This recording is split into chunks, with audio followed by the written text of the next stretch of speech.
questions, and this is only going to be 15 minutes. We've got to get 3 other coaches in here, and we're going to do one and done in terms of the questions. Any kind of follow-up just needs to be on that topic for clarification. We get so many people that want to ask questions, guys, that we just have to make a few changes. So we're going to open up front row right now to Barry WBNS. Coach, obviously the bye week, does it come at a good time? And what's your philosophy on bye weeks? You're on a bit of a roll, but you also have some banged up players. No, I think it does come out at a good time, and I think you bring up a good point. There's times where you start to get into a rhythm, and then you don't want that bye week. I don't know if that's the case here. We're going to practice today, tomorrow, Thursday. Really put some good 3 days of practice in and keep grinding on this thing. But it does allow us to get a few guys healthy heading into the Iowa game. Right behind him, Clay Hall, WSYX. Looks like you're getting a lot of love nationally, pundits, whoever. I mean, do you subscribe to that Nick Saban rat poison type of thing? Well, I think our guys would tell you that, it doesn't really matter other than winning the next game. I think the guys understand that. I don't think that any of the guys really even care about that because it doesn't matter. The only one that matters is the one at the end of the season. So, we have to keep winning, and that's all we're focused on right now, quite honestly. Front row right, Austin Ward, Rivals 97.1. Ryan, what's the structure for practice this week? And outside of getting healthy, what would you like to accomplish? Yeah, we're gonna practice today, tomorrow, Thursday, and then do our +1 like we typically do coming off of a bye week. So, we want to, as a staff, look at what we've done, look at where we're headed, evaluate everybody in the program, and kind of see things we've done well and enhance those, but things that we need to improve on. We obviously want to get healthy, get some guys, back out in the field. Want to get some guys who are playing with a few things, healed up, and then continue to work good on good fundamentals and technique. As you get 5-6 games into the season, you can start to get scheme oriented, and we can't do that. So we're going to dive back into fundamentals, techniques, and try to identify the things that we're going to need to get done here in the home stretch. Right behind him, Bill Landis, Rivals.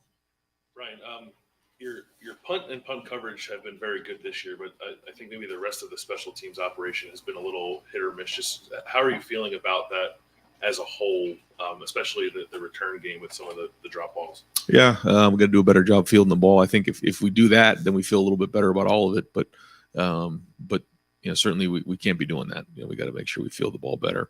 I think that's a good time right now to look at that and figure out if we have the right personnel in all groupings, and certainly in special teams as well. Right behind him, Dylan Davis, Delaware Gazette. When you have a chance to get Kyle McCord in the game, CJ's out and Kyle's in, how do you balance, giving him enough of the offense to see what you need to see because he might be the quarterback next year, and also not want to be disrespectful? It's obviously a good problem to have. Don't get me wrong, but it is something that you want to make sure you respect the game, and but at the same time, you do want to kind of get them going a little bit. And we tried to get that third down conversion. We got him on the outside the pocket on the naked. I thought he threw a nice ball there. We had the third down where he was reading the end. I thought maybe we could have done a little bit better job just across the board, not just him. But we convert right there. Maybe we move the ball down the field. You start to get inside of 5 or 6 minutes in the fourth quarter when you're up in a lopsided game. I just kind of want to make sure I respect the game in that area, but certainly want to get him in the game, especially if it's at the end of the third quarter, early fourth quarter, and get some first downs and let him go play. Fourth row right, Spencer Holbrook, Letterman row. Ryan, you talk about rest, recovery, trying to get guys healthy, but at the same time, there's a lot of work I'm sure you think needs to be done. When you look at their cornerback position, is this the perfect time for them to really get some work in and try to improve their game? Yeah, I mean, when you're identifying in all three phases what needs to improve, the things we've done well, the things we need to improve on, I don't think it's any mystery that one of the things we got to do is finish some plays out at corner. We're right there. We haven't quite finished some of them. I did think Denzel played better in this game, probably his best game to date, so that was good. Didn't get the ball, thrown his way a ton, but I thought he played his best game. You can say, well, they made a nice catch, but we make some nice catches too. I mean, that's college football now. Guys are making pretty high end catches, so we got to learn to finish. especially one-on-one situations, because we know that's going to keep coming our way until we can prove that we can't. So that'll be a huge emphasis this week. Right next door, Cameron T. Robinson, the athletic. Brian, kind of off that, you talked after the game, like you said, they're there, you just need to make plays. Yeah. That corner, is it as simple as just finding the ball? I mean, Cam got that PI on a broken play, Yeah. really, but is it simple as just finding the ball for those guys? Yeah, I just think the more and more times we put them into those situations, the more comfortable they're going to feel, and the better they'll be. So it's our job as coaches to continually put them in those positions and give them an opportunity to learn from it and grow and get better. So that's what we're going to do. Right next door, Tony Girdman, Buckeye Huddle. Ryan, you've been speaking highly of Lathan Ransom since his freshman year. Yeah. Given the 2 years that he had until now, the way he's playing now, just your thoughts as his coach on seeing that rise. Yeah, I think you're seeing, what he's capable of. He's very intelligent. He's very athletic. Has really good football IQ. You can see how much ground he covered on that first play on the touchdown, and still was able to hang on to the ball. He's got really good ball skills. So great to see him healthy. Great to see him running around. Now he's got some games under his belt. So I think you're seeing the best version of Lathan. Front row right, Joey Kaufman, Columbus Dispatch.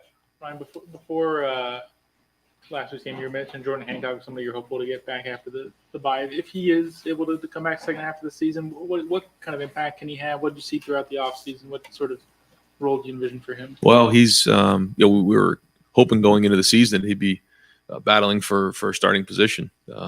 So I guess that wouldn't really change coming off of an injury, but he's got to get back on the field and prove that, he's just got to start out by getting some games under his belt, and then we can kind of go from there. But we'll be better if he's in the lineup and start off by providing some depth, and then go from there. Front row middle, Dave Biddle, 24/7 Sports. Ryan, how would you describe your offense right now? It's just so multiple. I don't think it's as simple as calling it a spread. I mean, you guys are doing some offset I formation. I think you're doing more 12 personnel than ever, 3 tight ends more than ever. Just how would you describe your offense right now?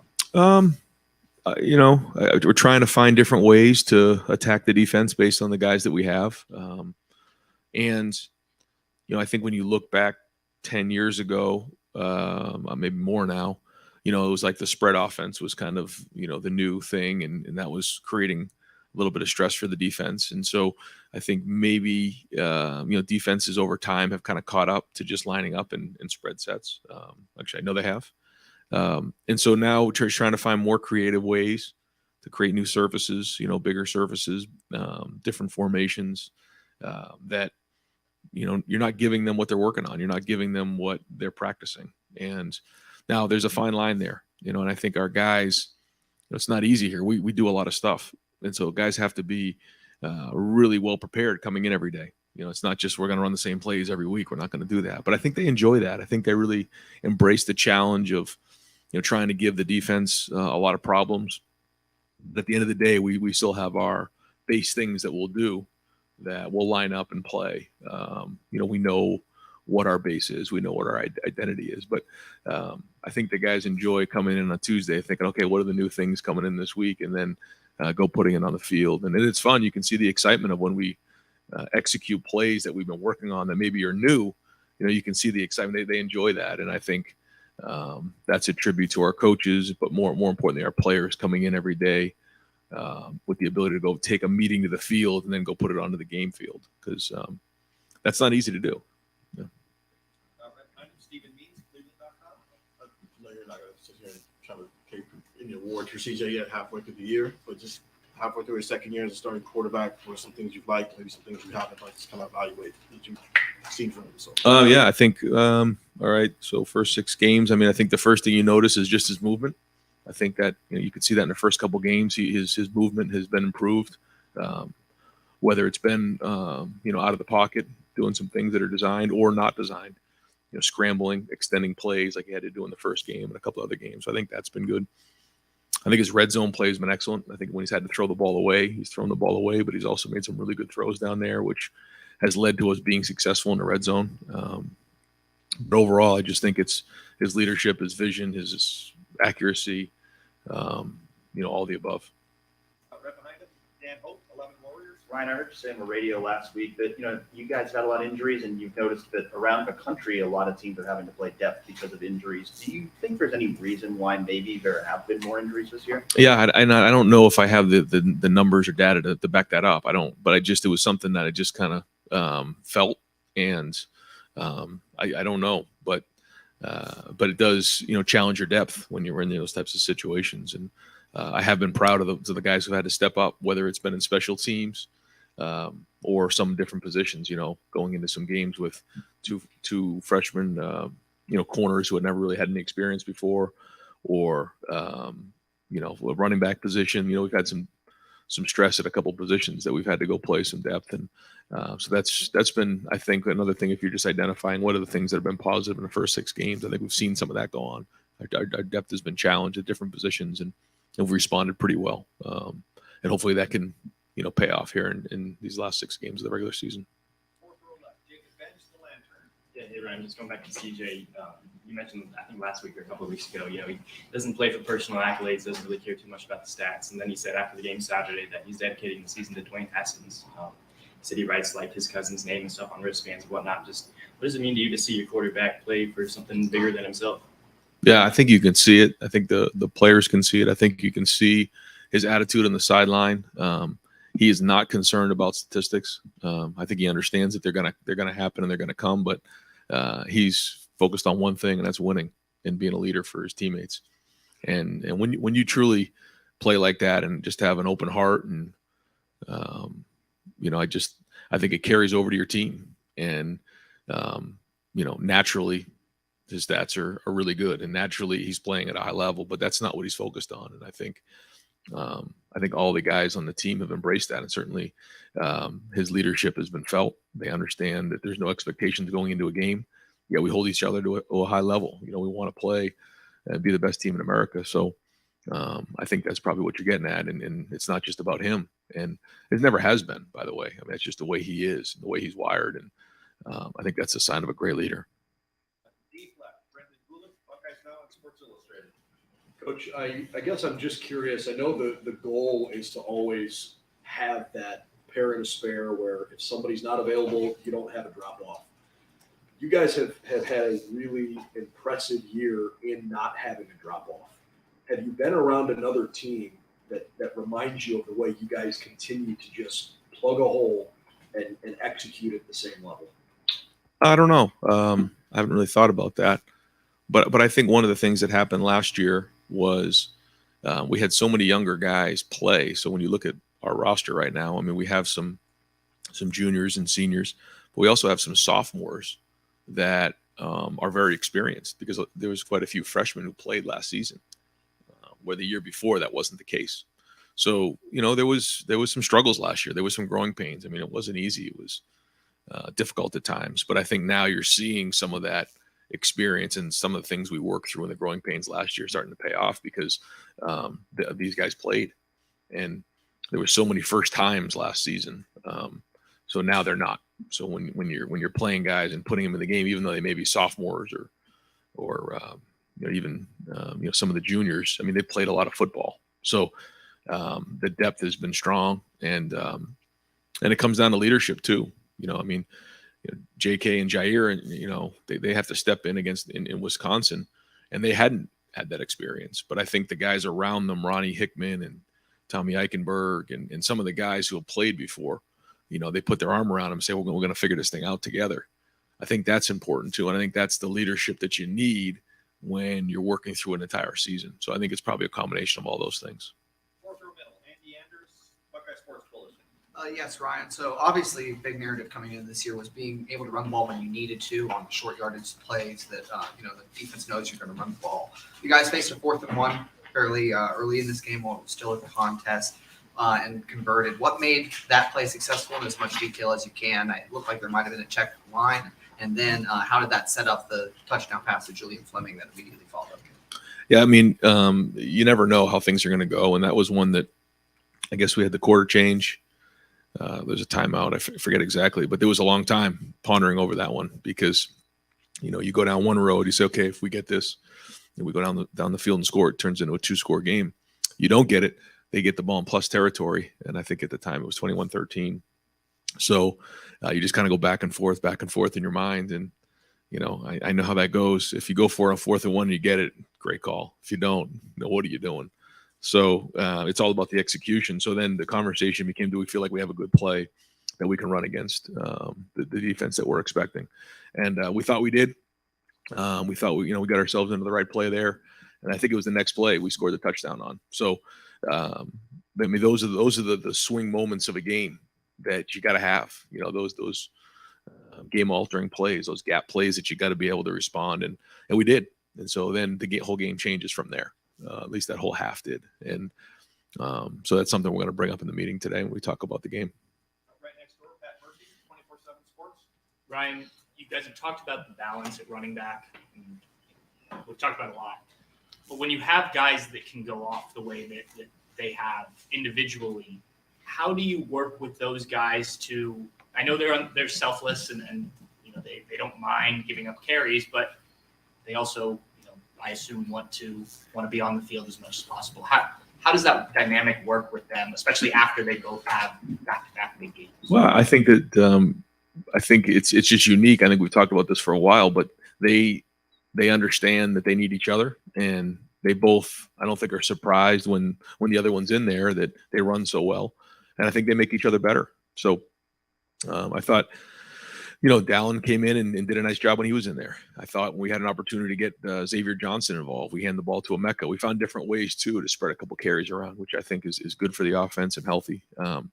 But yeah, when you have Mayan and Trey both in there together, that they have a couple different running styles as well, so that keeps the defense on its heels. And maybe even having a couple packages where they're both in there. So once we get them healthy, that opens up a lot of doors for us.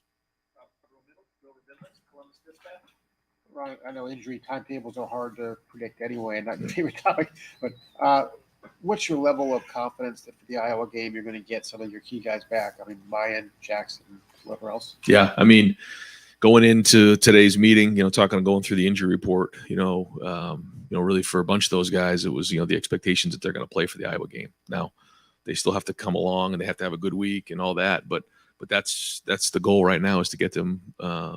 Get them healthy this week and have a full week of practice next week, and those guys are ready to roll for Iowa. Long-term injuries that they're just not going to be back this year. Yeah, there are some, like Mitchell Melton and Evan Pryor. Yeah, we're still hoping to get Cam Babb at some point. Probably not for the Iowa game, but we're hoping to get him back at some point this season. If there's anybody else, then we'll get with Jerry and try to figure out who's that. Yeah. Well, we still might be able to get him back yet later on. So I think that right now, yeah, that's probably the long term. And if there's any updates on that, we'll let you know. But right now, the rest of the guys we're expecting to have for the Iowa game, it'll be kind of based on how this week goes. Yeah. Tim May podcast. Yeah. Letterman Row. Ryan, like Dave Biddle asked you a while ago about the diversity of this offense and stuff, and like you said about the excitement of guys coming in on Tuesday, what's new? You and your staff, do you ever also think about how much you're overloading the defensive coordinator for the next week or the next week, or watching that video? How much does that kind of come into play a little bit in a almost diabolical way? Well, yeah, I mean, sure. No, I think the more things that we can put on film, the more ways we can attack defenses, then the more stress we put on them. And I think that's the balance of like what's too much where you can't execute anything. What's too simple where teams can just tee off and see, okay, this is this set, there's the back right there, and here comes this, So that's the balance you try to find. But when you have players, obviously you have the talent that our guys have, but have the football IQ to be able to take a play and put it on a field at a high level, like we saw this past week, man, that opens up a lot of options for us. And we're just blessed to have such great players, and the ability to process high levels of information. They're intent every week to have something fresh. I mean, oh yeah, more than one. Yeah. Got time for two more. Second room, Doug Maurice, Cleveland.com. Trying to think how to explain this. So you've been asked about Kyle McCord and trying to figure out how to play him at end of games a couple times. Sure. The backup's always one play away. It's a little more front of mind. Alabama just had to play a whole game with his backup quarterback. How much do live game reps in a blowout help a backup quarterback? How important are they in development compared to practice and everything else? And whenever we've asked you about it, you brought up this idea of not wanting to be disrespectful at the end of games. And I think that makes a lot of sense in the non-conference, that kind of thing. Why is that front of mind for you in a conference game where, you know, you guys theoretically are all equal? Why is that still a factor for you?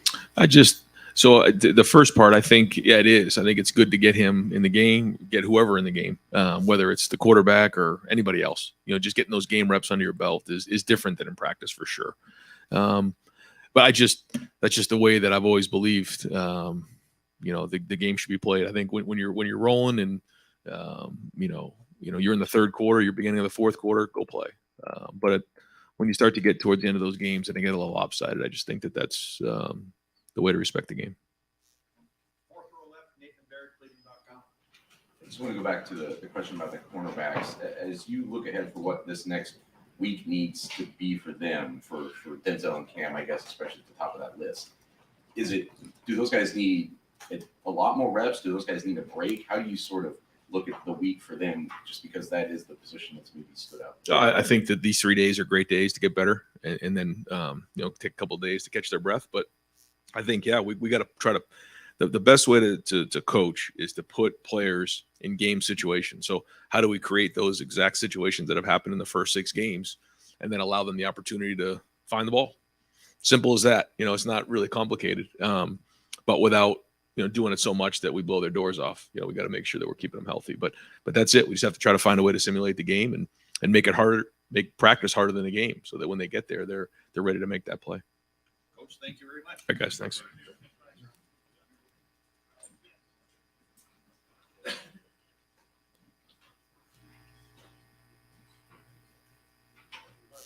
All right, folks, we're going to open up the floor for Coach Jim Knowles. We'll go 4 for 11. Nathan Barrett, Cleveland.com.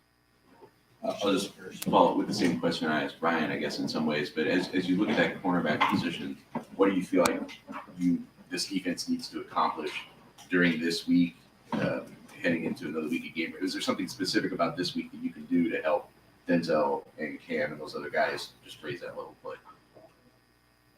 Yeah, Coach mentioned it. You want to make practice as game-like as possible. We have the best receiving core in the country, so you have to balance. And that's what Coach Day does a great job of, balance how many reps to get. We'd like as many reps as possible. I mean, I would, but there's got to be a limit, because you want to avoid injury and all that too. But creating as many competitive situations as we can for those guys so that they can get better. But ultimately their production on game day is my responsibility, right? So if we're taking shots at that position, I have to look at myself too and say, well, are we showing our hand too much? Am I giving those guys every chance to be successful through disguise and coverage variation? So, that's my responsibility, and something we'll look at hard over the bye week. Deep right field, Spencer Holbrook, Letterman Row. Jim, when you look at the way that the defensive line is playing, how much can they continue to help when the cornerbacks are kind of going through, I guess, in the back half of the year? It seems like if you have a better defensive line, obviously, that it helps the corners out, but the way they're playing right now just seems like a different way. Yeah, so I say coverage and rush. They defense responds working together. So it's a group effort, and our front is productive and strong and attacking and confident, and that helps the coverage. And it's all working together, right? It's my job to make sure that quarterback holds the ball for that extra split second. So that he can't be decisive about the coverage that we're in, and that leads to more production up front, and it's better for everybody. But as much as we can keep those guys going and fresh and attacking the line of scrimmage and the quarterback, our coverage will continue to be better. 4th or right, Cameron T. Robinson, The Athletic. Jim, kind of off that, with how good the defensive line has played, I mean, I think against Michigan State, you were able to rush for a decent amount and still get pressure. How does that change kind of your mentality as a play caller? Decide, oh, I want to blitz here, disguise a blitz, or play coverage with how well the safeties and linebackers are playing this year? Yeah, it's everything, right? If you're creating pressure without bringing extra guys into the mix, then it gives you a lot more options in terms of the coverage and looks and things that you're able to do at the line of scrimmage, pre-snap and post-snap. So as the competition gets more intense, we need to be able to have the ability to bring pressure, to add guys into the rush. And you've seen it a little bit, but we have a much larger arsenal, I guess, than we have displayed, because our front is doing a great job of getting that pressure on the quarterback without bringing extra guys. Right next door, Tony Gervin, Buckeye Huddle. Jim, I think a lot of college safeties would just be getting back now from a broken leg in the Rose Bowl. Given how Lathan Ransom has played to this point, how surprised are you that he's done so well, and just how well is he playing right now? Yeah, I mean, everything that Lathan does on the field is a bonus in my mind, because we did not have, from the time I arrived, I didn't have him out there. And he just shows up. He's the guy that jumps off the video. He's the guy that during the game, as I'm watching it from my vantage point, shows up in all the right places, and he's decisive. So credit to him, and he loves to play football. And I think for a guy to come back from that significant injury is really a good story to tell. Right in front of him, Doug Maurice, Cleveland.com. Jim, what is your process when deciding how many reps a guy is going to get in the game? Between the position coach, yourself, maybe even Ryan is involved in that. How do you work that out, and sort of who has the greatest say there? And then whenever you're maybe thinking about starting somebody new at a position, how serious of a decision is that? Is it just, hey, the guy who can help us win the most is who's going to play? Or is there any hesitation of maybe taking a guy out of the starting lineup and putting somebody new in? I think it's always you have to know your players, and if a guy's battling for a position and it's back and forth and not that much needs to be said. Those kind of battles, they happen, one guy's on the rise, just playing better. But I think if it's a drastic change, you have to make sure that, we do, that the players are aware of it, the parents, the whole group, everybody, from coach day on down. We're very sensitive to that, to make sure that, because guys put a lot of work into this life that they lead. So it's our job to be up front with them. So different situations, right? I mean, if it's close battle back and forth week to week, not much needs to be said. When it comes to reps, yeah, I think, most of the time that goes to the position coach. I mean, that's ultimately a position coach's responsibility, but Coach Day will weigh in, or I'll weigh in if we think there's a need to. But I mean, we have a lot of great coaches, so they really manage that. When you create a group of these guys are game ready, that's these guys are game ready, and that's what we talk about. Who's game ready? Once a guy is deemed game ready, then really it becomes up to the position coach how they rotate him back and forth. Front row middle, Dave Biddle, 24/7 Sports. Jim, halfway through the regular season, you guys are ranked 7th in the country in total defense. What's maybe one thing you're really happy about with your defense, and maybe one thing that you're like, we've got to get better at this? Yeah, I'm pleased with where we're at in the run game. We can be better, but I'm just pleased in the way we're fitting things and the way that we're playing fast. Guys seem to know the scheme and where they fit and where the ball is going to come out. You feel good about not getting creased. Guys are in the right places, which is always important, particularly with a new scheme. And then, we third downs, right?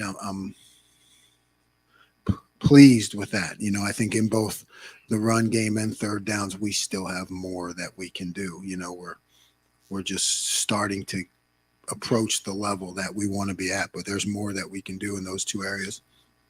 And then we got to be better at those 50-50 balls. I mean, that's just the reality of playing defense is you can play great all game and they can just toss a couple up in the air. And if you don't win them, you give up a couple touchdowns. And that's the game we play, but we want to get better in that area. Front row middle, Bill Rabinowitz, Columbus Dispatch. Yeah, Michael Hall Jr. had 2.5 sacks, I think, in only 7 snaps. First of all, how good is he? What's it like to have him on your defense, and why only 7 snaps? Well, he's coming off an injury. He's battling injury. He's fighting his way back. Mike loves to play. So, he comes in practice and maybe, doesn't re-injure or doesn't feel great and then has to back off. So it's like a push-pull kind of thing. You're trying to get him those reps during the week. So we just thought it would be a good idea to ease him back into the lineup, someplace where he could just be aggressive, and play fast. And, that was the plan. His production for 7 plays is exceptional. Obviously we'd like to play him more, and he will as he gets healthier, but that was definitely the plan this week, and it worked out well. Right next door, Joey Kaufman, Columbus Dispatch. Jim, you mentioned, at least with Tommy, the way he picked up the defense, that middle linebacker spot was really advanced for somebody who coached.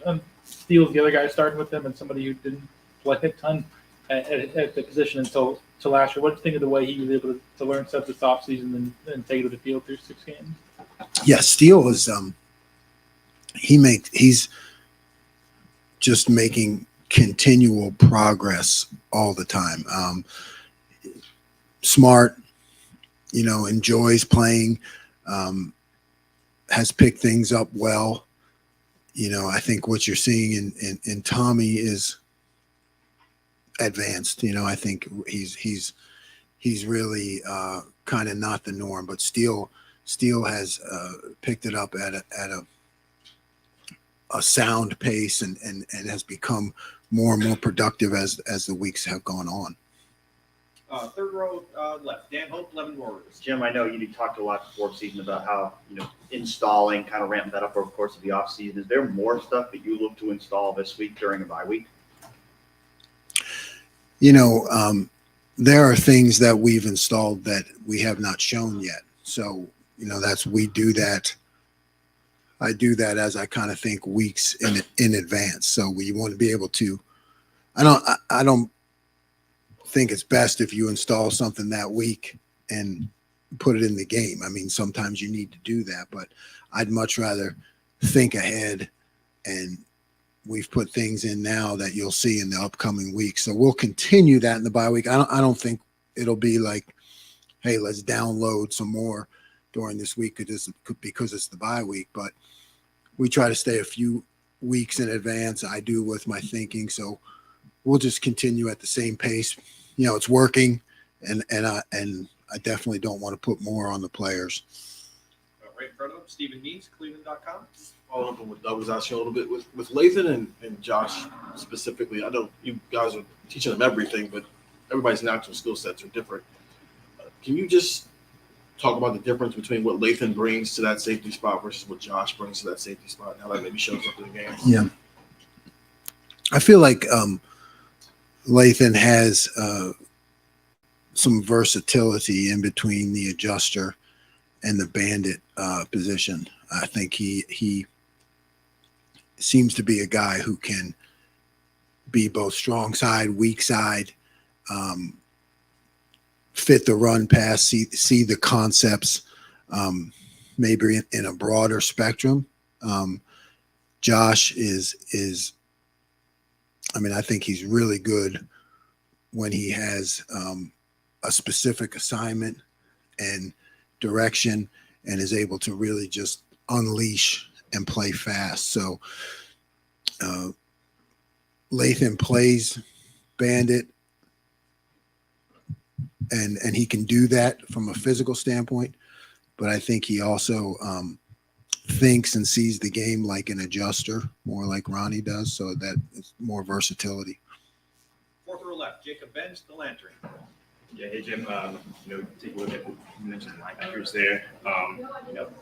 See Steel Chambers step up the way he has the second year as a starter, and you mentioned how smart he is intelligently. How does he step up as a leader on the practice field and in games as well? It's his production on the field, but as a leader as well, how does he run his teammates? Steele is always a positive player, right? I guess that's his contribution from a leadership or mentality standpoint. He is a guy who doesn't let one play bleed into the next. If it didn't go well, he brings that attitude of, next play attitude and vision towards being our best, rather than looking back when things don't go quite as well. And I think that helps him in his own game, even during practice, when I try to be hard on him, he's developed a great mentality of just always looking forward. And I think that's, you want that in all your players. And sometimes we try to test them at practice to put them into that mode, so they can block it out when the time comes. And he brings that to the defense. Deep left, Brendan Gulick, Buckeyes Now and Sports Illustrated. Hey, Jim, you've made it really clear with us how high your standards are. You guys are playing opposite an offense that has exceeded at extremely high levels, whether it's in practice or on film. Do you sense that your defense plays with a certain level of freedom, knowing that the offense is going to score most times 40-plus points a game? I mean, does that help them play with a certain freedom or a certain aggression? It's tough for me to answer. I mean, it'd be a good question for them, for our players, because I've never talked to them about that, because I kind of, it's my job to push the opposite. It's my job to prepare them.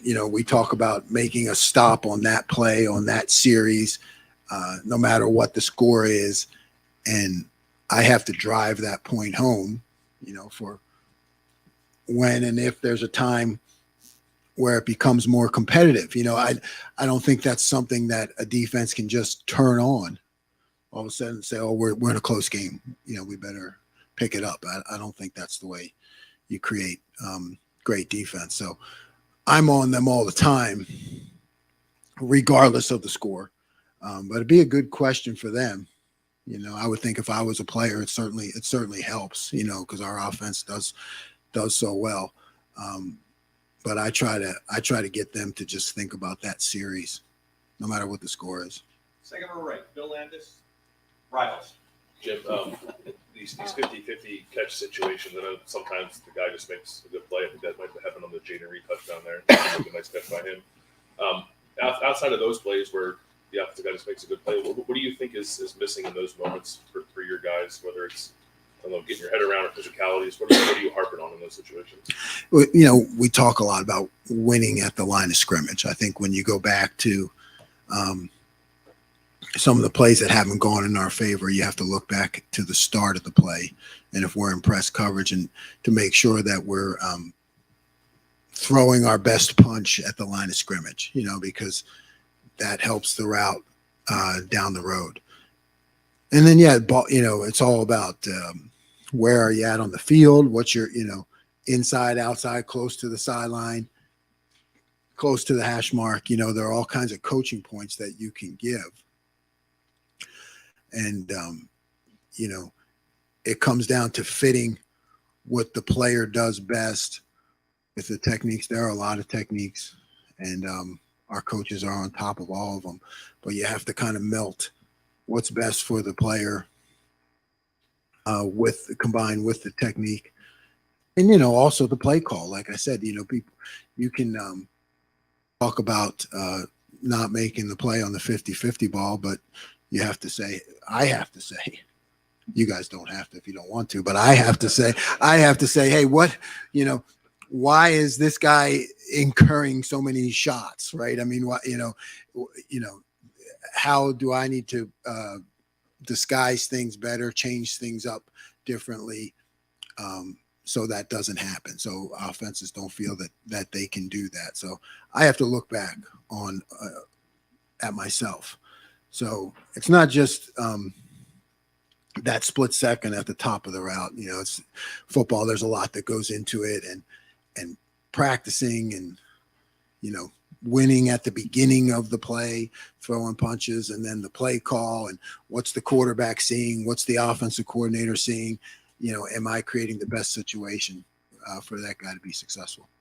Got time for two more. Front row right, Austin Ward, Rivals. Jim, when you go back to that conversation with Lathan and Frye, is that one of the week by week, game by game battles that you're talking about that's ongoing, or was there something maybe specific to Michigan State that made Lathan, a better fit for that one?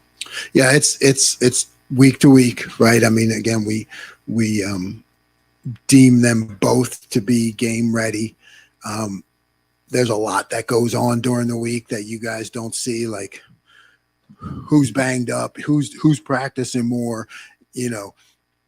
guys a lot of times playing the games, but maybe they didn't practice quite as much or at the high speed of intensity because they were banged up during the week. So that all goes into it week by week, but they're both game ready. And right next door, Tim May, Letterman Row. This may sound a little goofy question, but I think a lot of the guys on your front four are playing extremely well in that rotation stuff. But has Micah Hall become sort of that, oh no, not that guy? When you see him go in a game and stuff with the effort he has shown, obviously Saturday in 7 plays, he put on an almost clinic of how to terrorize a quarterback. I mean, is it important to have a guy like that? I mean, that You say, "Oh no, guy," when the other team looks at him. the other team looks at him, oh, no. I hope so. But that's a good question for Coach Jay. I think he's up next. But I mean, I like to see Mike in there, because I know that for me it's the oh yes guy, right? Because I'm like, oh yeah, okay, Mike's ready to go. Now that means any one-on-one matchups that we create through bluffs and different, to get him one-on-one, or the games that Coach Jay calls and things. That means that the probability for success is going to be high, which then goes back to, hey, helping our corners, like we said, in different disguises and things. So he does change the game for us, for sure. Coach, thank you very much. Thanks, Coach. Thank you.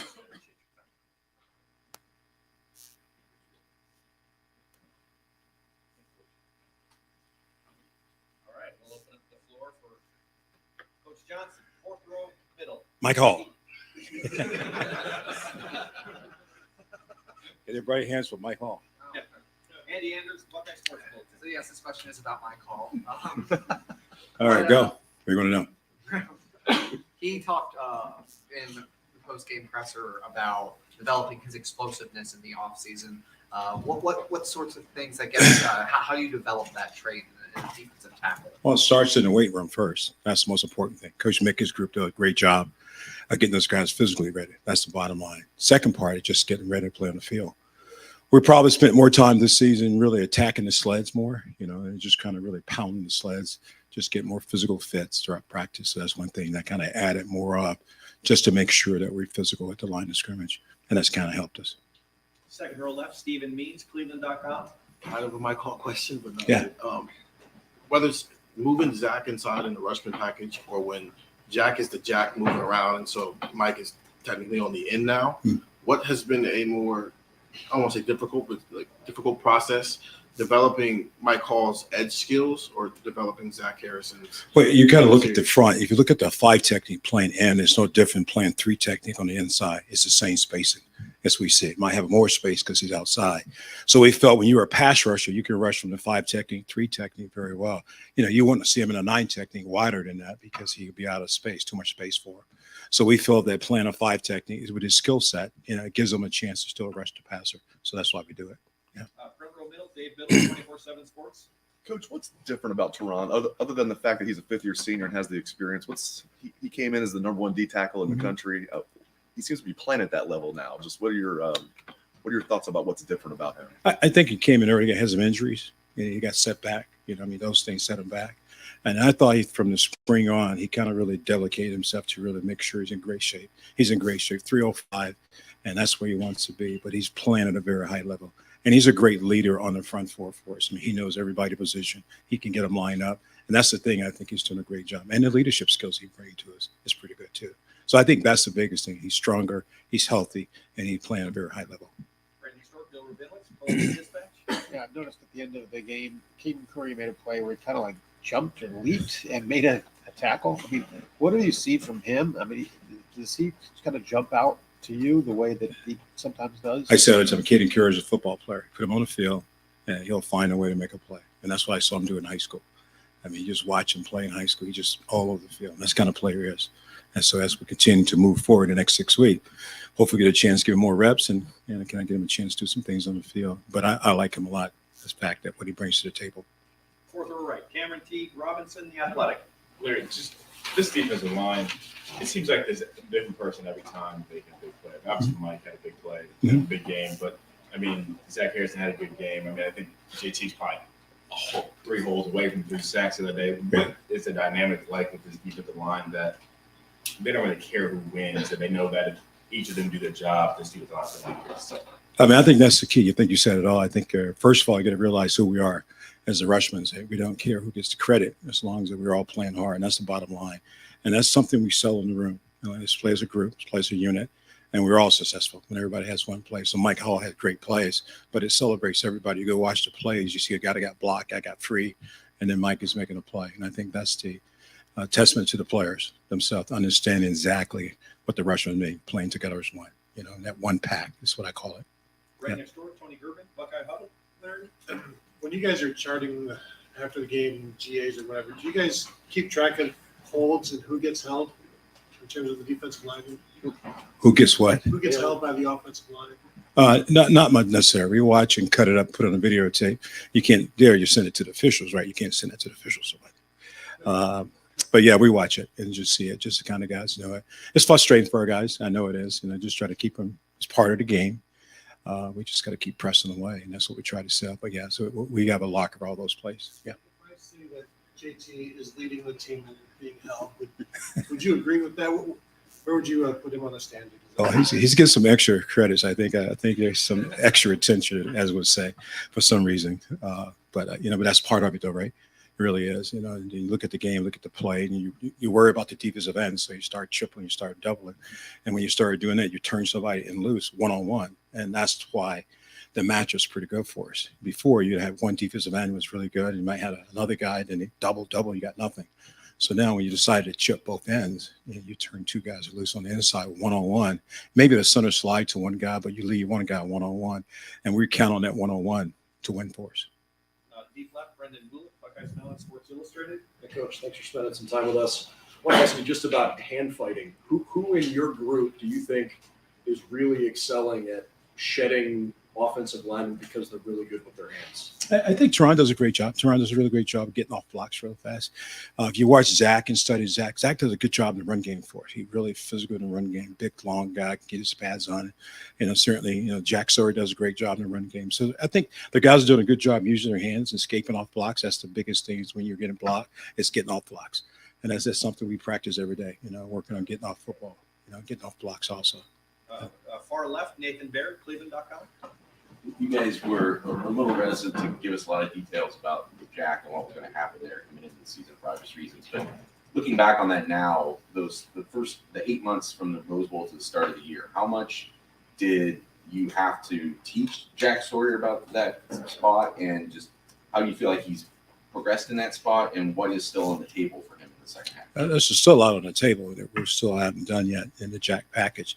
So we have to teach him. Him and Javante has been our 2 guys that we've been training for the Jack, and that's why you see Javante goes in and we train him for a Jack position. But they also have to learn how to play defensive end.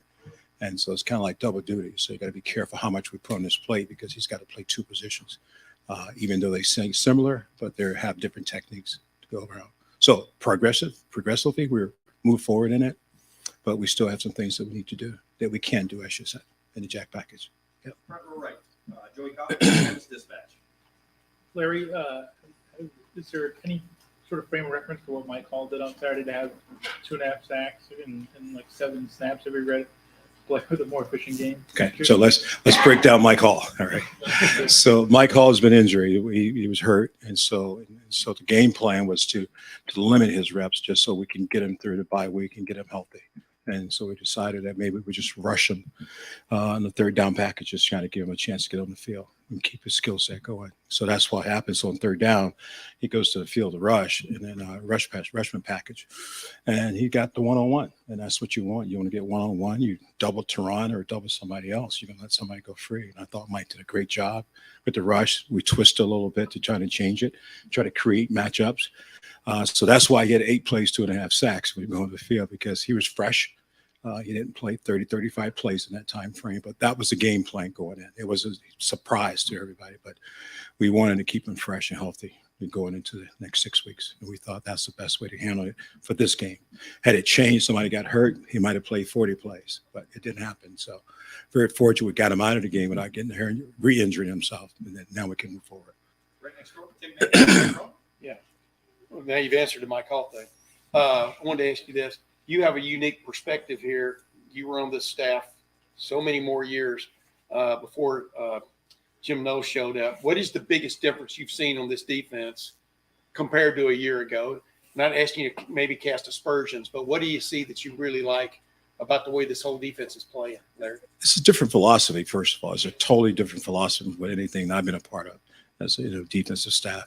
You're talking about a guy who can move the yardstick, can move the bodies, can put guys in great position to make plays. And I think that's what he does well. He can see the game very well from up top. He can call a great game. And I think that's the biggest thing. We're playing at a high level because you know what you're doing faster. You do it faster. But this is a different scheme. I can't compare it to last year or a year before because it's a whole different scheme. But in other words, what you're saying is y'all are more place specific. I mean, explain that when you talk about guys being able to move faster and stuff. The key is when you know what you're doing in your position and you do it over and over again, you play faster, right? That's the key of doing your job. And so he allowed us to do it for multiple sets, the same job, but for multiple sets, if you understand what I'm saying now. Right. So that's why I think it's much easier.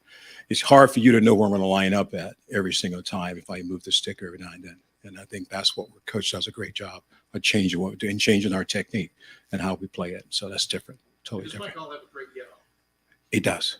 Yeah. We've got time for just a couple more. Front row right, Austin Ward, Rivals 97.1. Larry, we know your preference, your philosophy is to rotate and play as many game-ready guys as you see fit. It seemed like maybe the last couple of weeks you've pared that down a bit. Coach Day and Coach Knowles talked about that as well, like maybe letting the starters have a larger share. Is your philosophy evolving? Is that game-ready depth not at the level maybe you thought it would be? What's sort of your evaluation of that? So I changed is that, you look at the number of plays that we played in a game. So we're at 54, 55, 52. And when you start looking at those numbers, we're not getting a lot of plays. And so you kind of force yourself. You have to play those guys longer to get them game ready for when you got to play 60 or 70 plays. So that's the biggest concern, is to making a change because we're not playing a lot of plays. The offense is scoring a lot of points, and we're sitting on the sideline. And so when you get a little nervous, the D-line coach is like, man, we need some plays. You know what I mean? I'm good, but we still need some plays to get ready for a game. I think the top guy Saturday played 30 plays.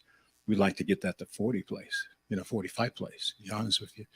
And so not to do that, so you gotta hang in a little longer than you normally would. But I haven't changed my philosophy. I believe that playing fresh in the fourth quarter is the key to any defense being successful. If the guy's tired, he's no good. So yeah, but that's kind of forcing a change. Yep. Right behind him, Bill Landis, Rivals. Larry, with how well you guys defended the run this year, and it just seems like your guys up front are really controlling their gaps. Did you guys change anything with how you play against the run this year, or what would you attribute that success to? I just think you got veteran guys coming back, right? And I think that's the biggest key.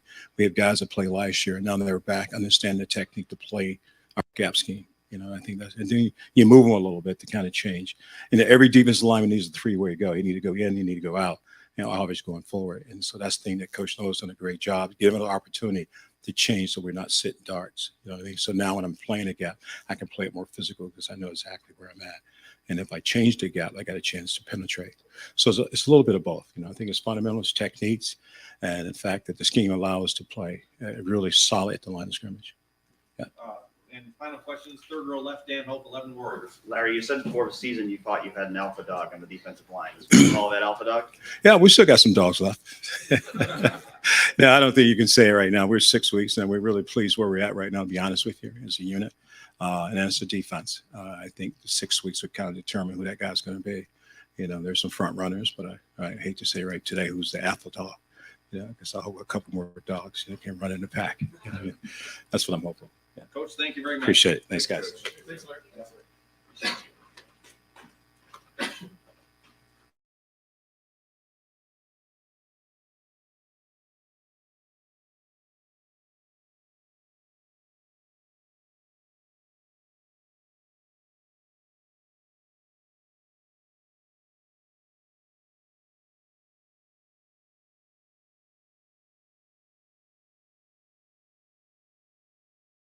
Going to get everybody out of here and on time for their flights or their rides or anything. We'll open up the floor for Coach Frye, front row middle, Dave Middle, 24/7 Sports. What's up? Hi, Justin.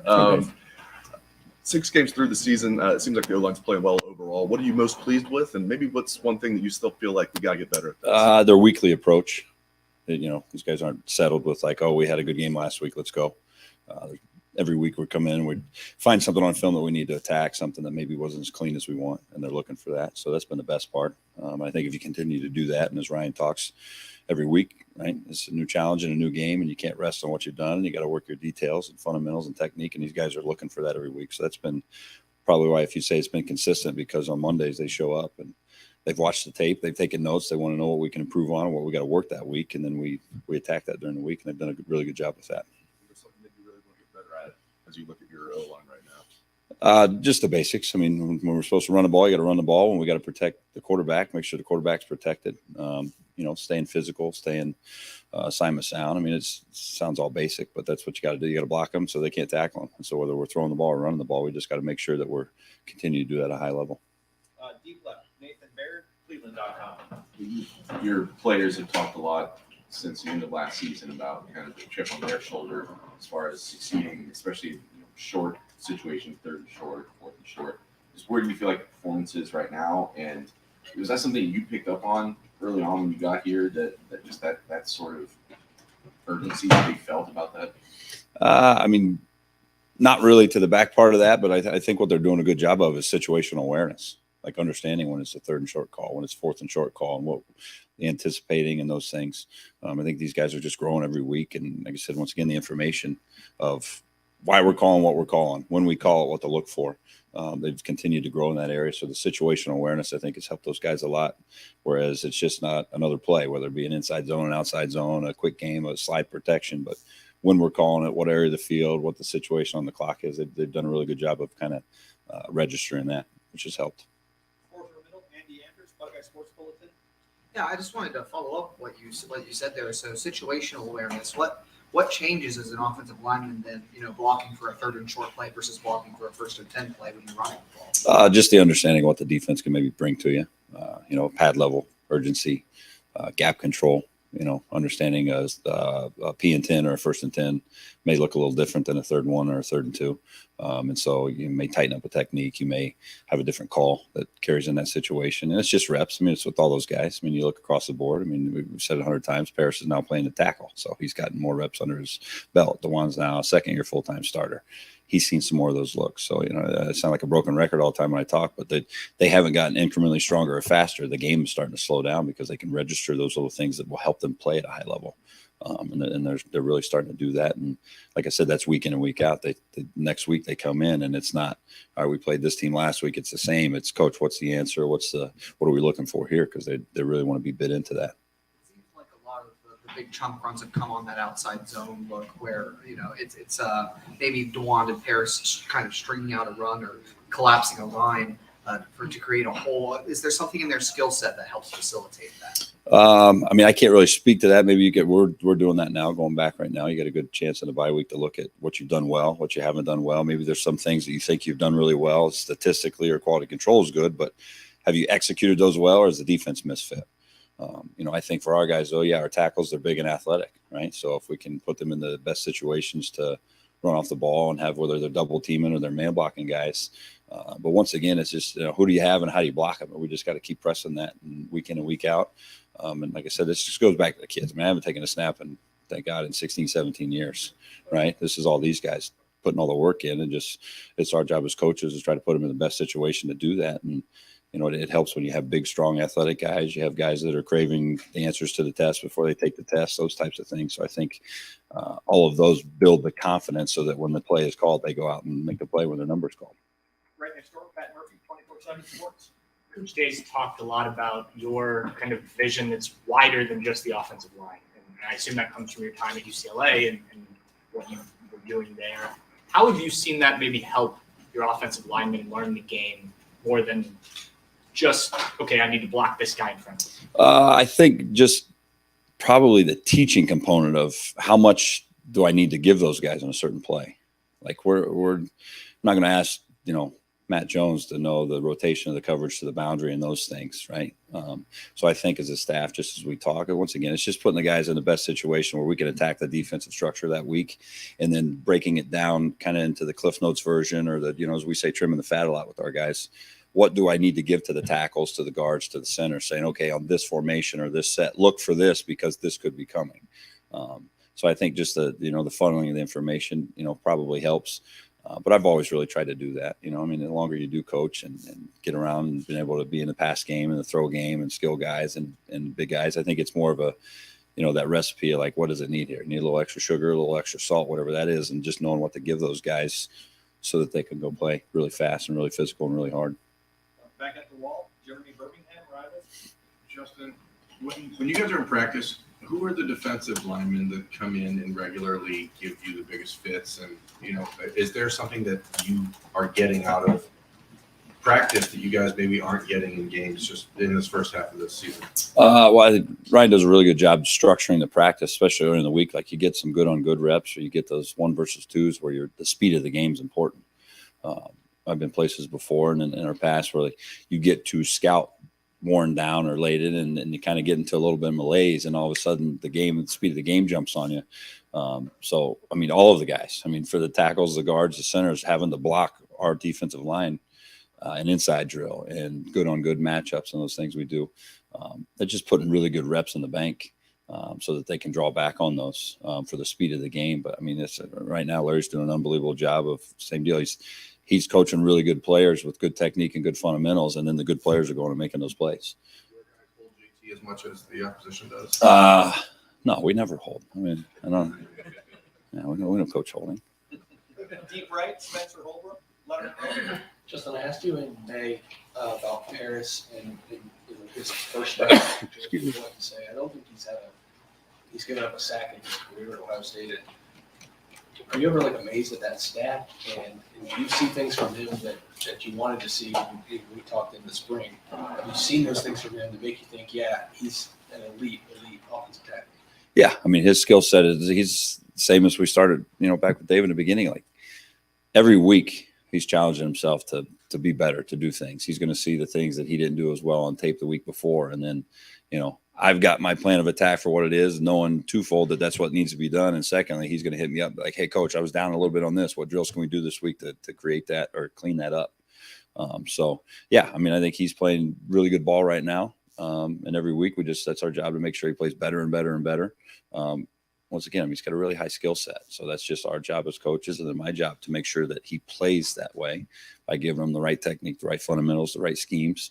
And then on Saturdays, they go let loose and they go play that way, because when you're big and strong and fast and you play that way, then you're not going to get beat a lot, right? And when you do make those mistakes, it's not, something's wrong in the cosmic universe, or it's, why did that happen? Was my first step wrong? Was the identification wrong? Was it the back end of a block? And so kind of just cleaning up the issues that you have there, and then make sure you're not repeating those offenses, and he's been into all that. That's his whole world. As he's watched the tape, he's taken notes. He's got questions as to why something didn't go, why it was, or, hey, I made this call. Was that right? Because here's why I thought that. And then he's just continued to grow that way. As much fun coaching him as you sound like you do right now? I love coaching all these guys because of that. You show up, and it's not a chore and it's not a task. Like, that's your job as a coach, to improve your guys. But when they're craving it as much as you are, then it's a ton of fun. Second row right, Bill Landis, Rivals. Justin, Ryan, a couple times this year has described the run game as well targeted, and I'm wondering what that means for your guys up front when he says that, and how much of an emphasis that's been for you guys this year. It's a weekly process because the structures, it's twofold. You see structures week in and week out that they put on tape, and then everybody's going to try to throw something at you to throw you a curveball. And so you got to give the kids tools to, if there is a look that might be a little different than what you've seen, how do we make sure we're still, blocking the 6 or the 7 or the 5 guys we're targeted to? And that comes through film study, that comes through the tip sheets, that comes through walkthroughs. And our guys, I mean, we go all the way through the end of the week by Thursday and Friday where they're really feeling comfortable about all the looks that they could see because you don't know what you're going to get. But I mean, that's ultimately what you're striving for because, as I said before too, like, who do you have and how do you block them? It all starts that way. Ryan says it all the time, especially young guys. If you don't know who you're supposed to block, then how can you have any success, right? And that sounds so simple and so elementary, but that's the starting point. And so for us, we've got to make sure that we understand what front we're facing, who the identification is, and then what technique do you use to block who you have. And we just harp on that because your time to task of, once again, really good players playing really hard and really fast. Well, if we block the right guys and we leave the safety for the backs, then the backs run over the safety. If we protect the right people and pass off a twist because we know it's coming, then CJ drops back in rhythm and throws the ball and gets it down the field to all the guys he's throwing it to. So, just constantly harping and having them become habitual with communication. How many downs? Who do we have? And then where do we go from there? And not just assuming things or blocking looks or guessing. If we're all on the same page, it's the wrong page. At least we're blocking 5 guys, and that's where you turn those could be negative yardage runs into the ugly 1 or 2s. And I think we've done a good job with that, kind of eliminating the wholesale negative play so far this year. You've had some kind of snappy sayings there. Is there one that you use more often than trim the fat or extra sugar, extra salt? I should use those for me because as a training table, I get a little heavy during the season, right? I need to trim some of that fat and less sugar and probably more salt to stay hydrated. But you got to give guys things to latch on to in teaching, like just overall humans learning like groups of 3 and things of 3, right? So with that, I mean, trimming the fat, that's when the kid starts talking, well, I thought I saw this, so I was thinking this, and well, you all played the game. Like, you don't have time to stand at the line of scrimmage and think those 9 things. All right, it's 4 down, there's the point, he's here, I'm doing this, and then go execute at a high level, right? So that's just kind of the mindset that we use in the room of, you're going to paint this big picture, right? You got to start with little brush strokes there. So what is that? Who's the downs? Who's that guy? Okay, I have 1 from there or 2 from there. I have no one from there. I have help. I don't have help. And then let your technique take you home that way. And just really have, I'm not smart enough to do it any other way. I got to be systematic for myself so that when they ask questions on the sidelines or they come over and say, Coach, that backer bumped out to here, I can draw it up and say, okay, we're going to go to this. And then they grasp onto it. And it's not, well, maybe we'll try this. And because then they're looking at you like, well, shit, if he don't know, then maybe I shouldn't be doing this. Right. So, and that's the message delivered to them. But yeah, probably there's a few things in there that I have, but they've just become so habitual to us in our room that's common language to us. Oh, I like putting up 3 fingers when we score a touchdown. When they see that, they know we're kicking the field goal for the extra point. So that's a good one to throw out. Front or right? Austin Ward, right. Justin, Matt sort of suggested maybe a couple weeks ago to me that foot was never going to be completely right for him this year. I don't know if that's true or not, or how much to talk about it, but it just seems like he's hurt but not injured, wants to keep playing and battling through it. What have you seen from him physically just to get out there every single week? And then if it does catch up with him at some point, I don't know if it will, what have you thought about Enoch and Frye coming in to help there? Yeah, I think that the first part of your question, simple, is Matt's like a lot like we talked with Paris and Donnie and those guys. Like, Matt's never played like a full season. And so Matt's learning what it feels like to really be the guy all the time, right? I've told all those guys, the minute you play major college football, you're never going to wake up in the morning feeling great ever again. You're going to crack your ankles or your wrist or your elbow or something because it's the nature of the position, right? So I think more than that, he's just learning that's kind of what the game is. It's not hampered him at all. I mean, he's playing really well. Still moving guys in the run game when we're asking him to, protection-wise, coming off and doing some things. So not any big issue there. And then, yeah, I mean, the big thing with those other guys you talked about is just creating depth with all those young guys. And we've been fortunate enough now where we've gotten a lot of those reps there late in the game where guys are up in the true double digits, almost triple digits, getting some good gradable tape and being able to go play the game. And so you're always trying to, whether it be in practice reps or one-on-one pass rush versus Larry's guys, where you're trying to build that depth so that if the next guy up mentality happens, that guy's going to go in and continue to help you win the game. I mean, Enoch's done that twice for us already this year. I mean, when in the Notre Dame game, Matt got, I think his shoe popped off when he got rolled up on and he couldn't go. And Enoch goes in on a critical situation and we run a GT counter and he pulls and kicks the guy out and we rush him for 10, 12 yards in the red zone. And then he runs off the field. So being ready to make your play when your number's called. I mean, that goes back to, some of the sayings, Clay, we're talking about here, like that's competitive excellence. That's the definition of it on film. He did it again this week. Same deal. Matty's shoe popped off, and all of a sudden he's running off holding the shoe. Enoch goes in, and we slide to the right, pick up a twist game, and we hit Mecca for a touchdown. So, staying ready and being ready. He's done a really good job with that, and just continuing to play and build because you never know when your number is going to get called. Gigantic shoe. You might be onto something there. Right next door, Tim May, let it roll. You just don't want to ask you about. You also said you think y'all are doing a good job of this, but the games that they're playing up front defensively, y'all have seem to be doing a pretty good job of quick awareness, et cetera. I mean, that just.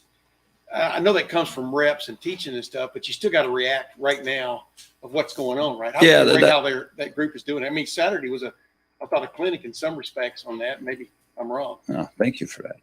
We'll put that on this guy's list too. That's they did a good job. We saw some movement, some stuff.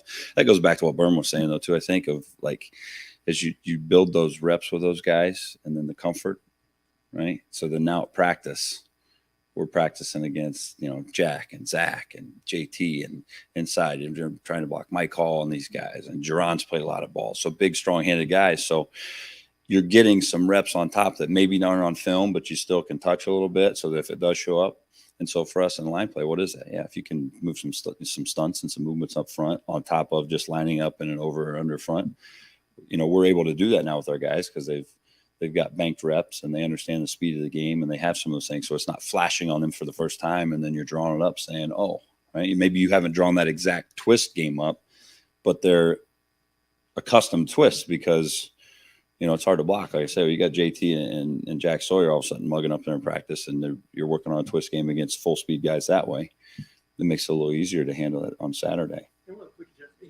You can have a big guy and you can teach power and you can demand physical play and stuff, but it looks like this front relishes lining up and just knocking somebody back. I mean, you understand what I'm saying? Mm-hmm. Where would you rate them in that realm? Because one of the things, obviously, Ryan wanted to get fixed was the physical aspect, in some games from last year to now. But how would you rate this line on that realm right now? I mean, we rate it every week, and so the toughness and the finish, and we grade plus blocks versus knockdowns and things, and we've graded well every week. But you have to, that's kind of in the realm of toughness itself. Like you have to bring that every week. You don't play tough one week and then forever you're a tough team. Like when your number's called, you got to make the play. Like toughness for me Saturday was 4th and short at the -40. And we made the call, the guys executed the call, and then the next play we go down and we score a 50-some yard pass play. So that's toughness in itself as opposed to maybe mauling a guy all the time or breaking a guy's back over a pile and those things.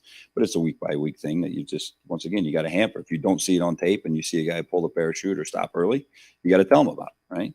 If you see a guy that does it well, then you got to highlight that and say, we need more of this and here's why. And then they feed off of that so that it doesn't become something that they're looking for in a situation of like, oh, I have to do this now, but it starts kind of becoming habitual for those guys. So, week by week, that's how you judge it. And circling back to the beginning of it, you have to start there. You can't just put a stamp on it and say, well, now we're tough, right? Because we did X, Y, and Z. You got to do it every week. Right behind him, Doug Lane-Reese, Cleveland.com. When you guys are in your offensive game planning meetings each week, just what are the ideas like in there? What's Ryan like in there leading the show? What's it like with everybody collaborating? Just can you describe that your first year here? What's it been like? Have you seen the movie The Hangover?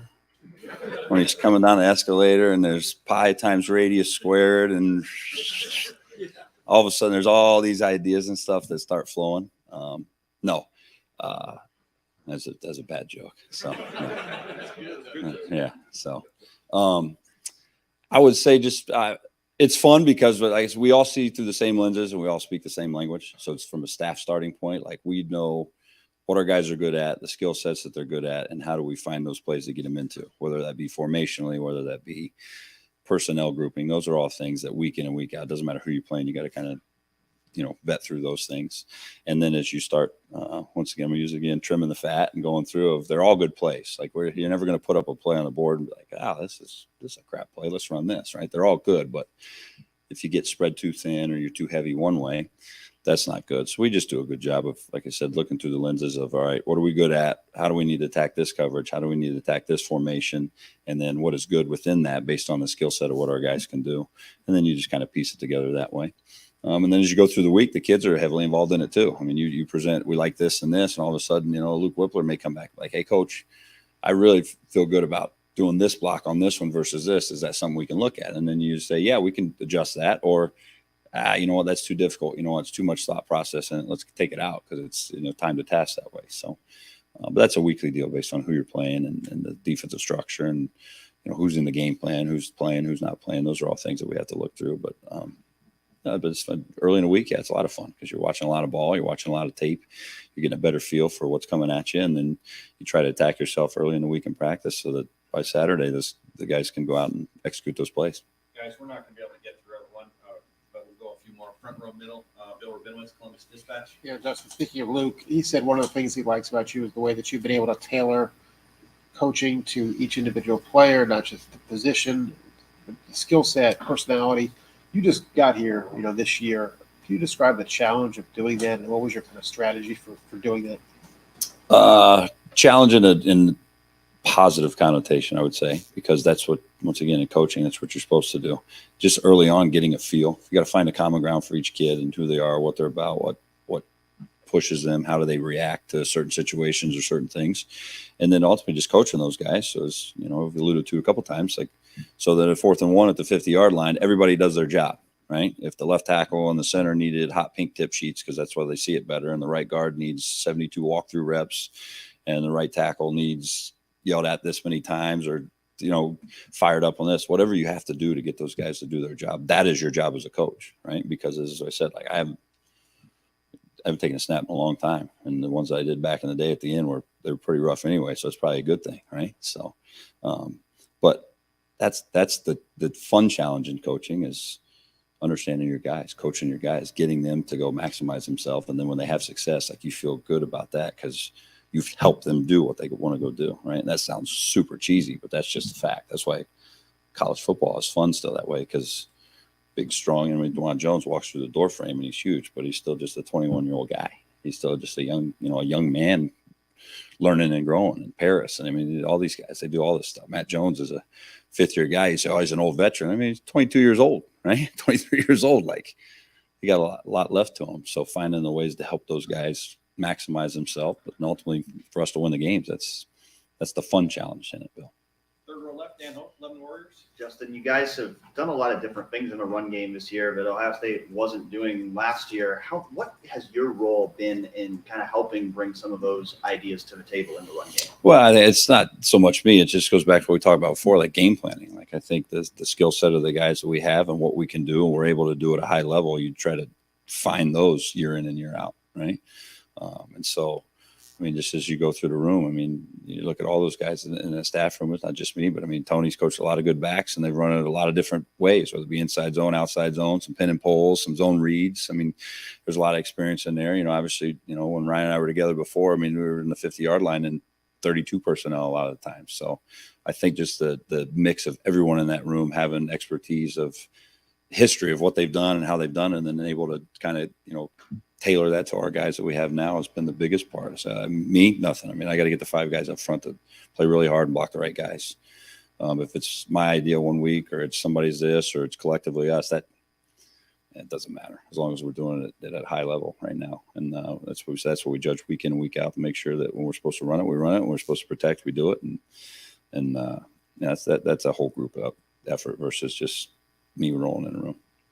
Right in front of him, Stephen Means, Cleveland.com. Off the 4th and short, but you didn't get it on the 3rd and 2 time before that, and then obviously the quarter ends. Are you harping on run that ball again, just because 4th and 1 in the just because of the way you talked about needing to be able to run the ball when everybody knows running the ball. So you may be harping on that. Well, you just have to have a call ready to go that if that's the situation that's needed, then you're comfortable with the kids. I mean, we didn't call a bad call on 3rd and short that we didn't get. We just, you got to execute it better, whatever it may be. But then on to the next play. Like, in that case, when Coach Day's standing over there and we're all talking on the headsets, what do we like? Where do we want to go? He's got a mindset of what he wants to do and what he wants to call, but you just need to have something available that your guys are going to execute well because they have confidence in it. They've done it during the week. They've seen the looks. And so, you got to have something in your pocket ready to go if, as we talk about as a staff, and just so that the kids can go do it. And final question, front row, middle here, Joey Coffin, Columbus Dispatch.